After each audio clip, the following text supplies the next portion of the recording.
Hello, Vinny here, co-founder of MySocial.ai. The sign-up process for MySocial.ai is very straightforward and should only take you a couple of minutes. You can start this process from our homepage.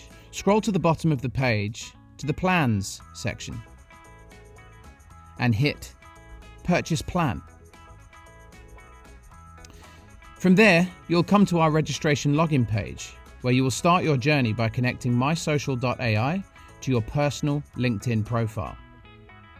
We use a single sign-on with LinkedIn, which makes it very easy to do so. At times, we'll have to do a quick verification check.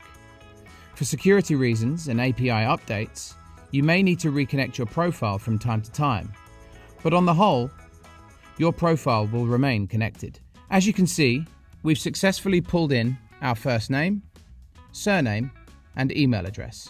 Next, we start entering some details which will impact the categories of articles we feed you in the Discover page and the type of content we draft for you when composing posts. As you start typing in these fields, you'll notice drop-downs appearing. These are being pulled in from a combination of LinkedIn's approved fields that exist within their platform and ones we've been populating as a platform ourselves. When entering information into these fields, please know that you should be as accurate as possible with your entries to receive the most optimized content. Some fields have a maximum of 5 entries, but we encourage you to use as many of them as you can, so that you can get that vast array of content in your feed. My company name, MySocial.ai. My job title, Marketing Manager. My industry, social media and IT. Companies I want to see content from: Qantas, IBM, Microsoft, Walmart, Volkswagen, and Toyota. The job titles I want to create content for: CEO, COO, CMO, and some members of the HR team. And the industries of my desired audience are automotive, travel, airlines, and IT. Then, what do I want to use MySocial.ai for? Why am I here? I want to become a thought leader and ultimately increase sales. Next, we're asked where we live and our time zone. The reason these are split is to not only populate content locally, but you might be targeting people in different time zones too. So this feature allows for a wider spread of content, but to also enable the tool to suggest best times for you to post, so your network has the best chances of seeing it. Once done, click Proceed.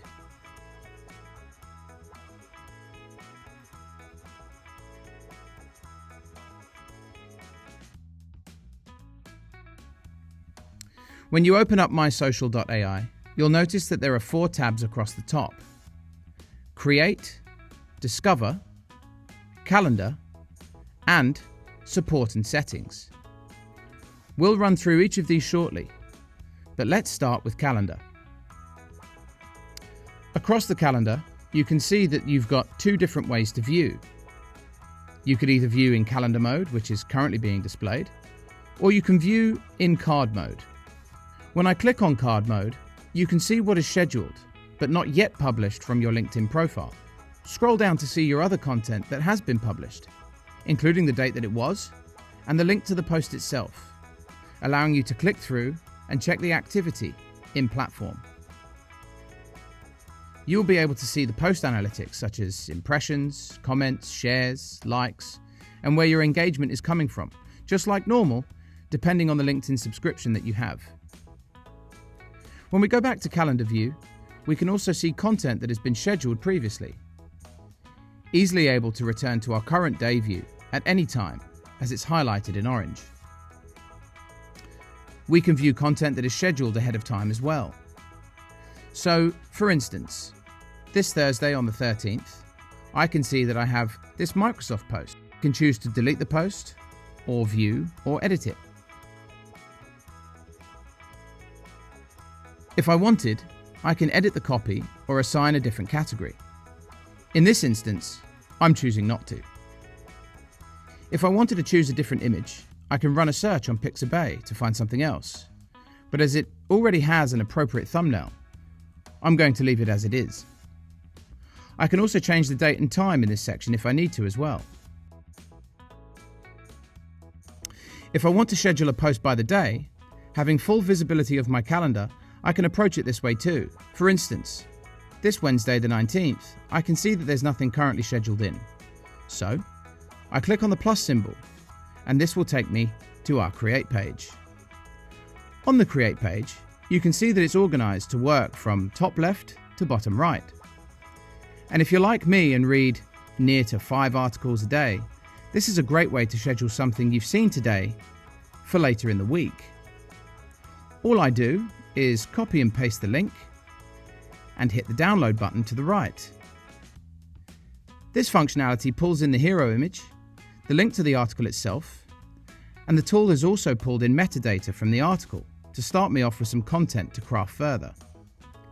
If I like what it's produced, I can do some formatting of my own and add in a question at the end to entice my audience to engage.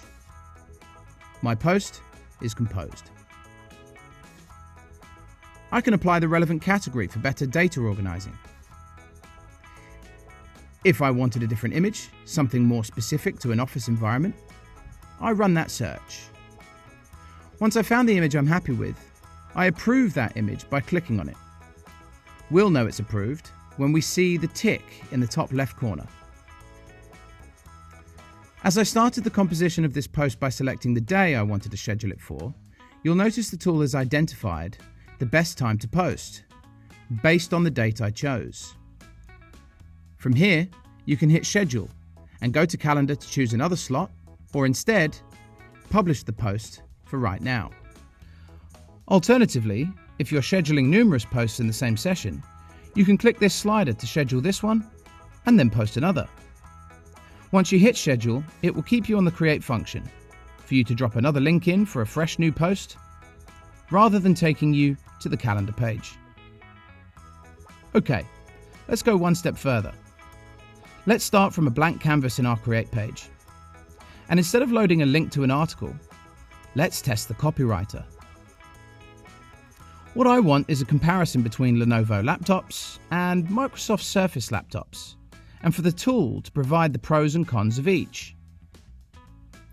Using the power of GPT 3.5 Turbo, the same thing that powers ChatGPT, I've instantly got something of a starting point to get creative with.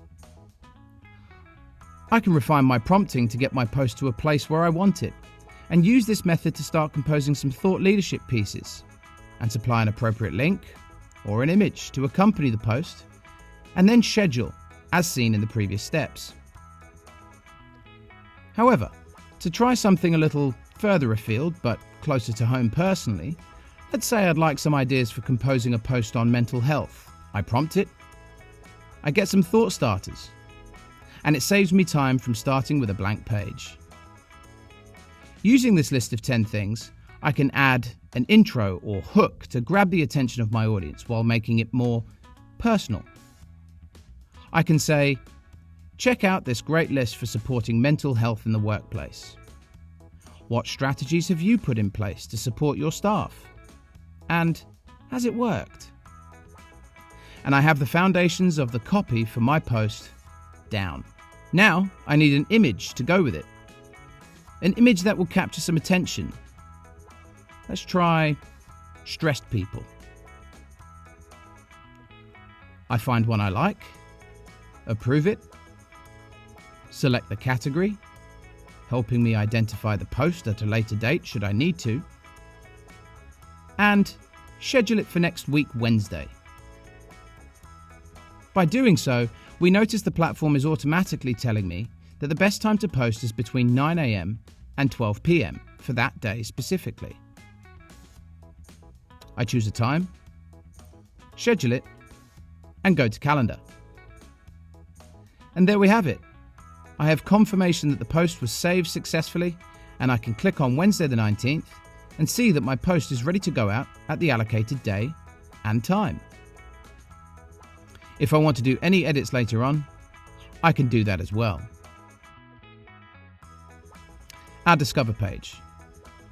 This is where the content that aligns to you and your audience based on your sign-up settings, stored in your Support and Settings page, editable at any time, is housed. We're currently pulling in from 130,000 content-rich sources, which is growing every day, and updating every 10 minutes, which will get faster as we develop the app further. It's nicely organized by 3 cards across, each tile boasting its hero image, headline, when it was published, a little blurb for a quick reference, and the keywords it aligns to from your selected settings. At any point, to check the validity of the article, or even just out of curiosity, you can view the article by clicking through, and it will open up in a new tab. Once happy, I click Edit Post. And just like before, this pulls in the hero image, the link to the article itself, and the tool has also pulled in metadata from the article to start me off with some content to craft further. I'd like to take this one step further and apply some thought leadership to my post relating to the article by asking our copywriter to summarize this article with key actions. As this article highlights 10 myths about social media, it has provided me with some suggested key actions off the back of the article. In this instance, we need to do some quick formatting and we're good to go. You can choose to edit this post even further should you wish. Quickly going back to our Discover page, you'll notice a pane down the left-hand side for you to effectively drill down further into some more specific industries and topics. The content you find in this section will curate content in these topics, but align to your interests and those of your audience for that hyper-relevance. You can search by passions, content published by the company you work for, your industry, and target industries. You could look at specific industries too. These are organized based off the LinkedIn industries. And likewise, you've got a quick shortcut to a multitude of different ones, so you'll never run out of content to share. The final section we're going to look at is our Support and Settings page. On our Support and Settings page, we've got our contact preferences, search feed preferences, and subscription. The remainder of the information is what you were asked in your sign-up process. Your industry, the company you work for, your job title, your goal for using social selling as a technique, where you live and your time zone, your target's industry or industries, and their job titles, along with a specific content pull from the types of companies your targets work for. And finally, to add a further dose of personalization, we ask you to add some keywords you'd like to see content for and list some of the publications you or your audience reads. All of this information goes into the pot for the continuous content feed we push to your profile, specific to you. That concludes our tour of MySocial.ai. We thank you very much for your time, and we look forward to having you on the journey with us.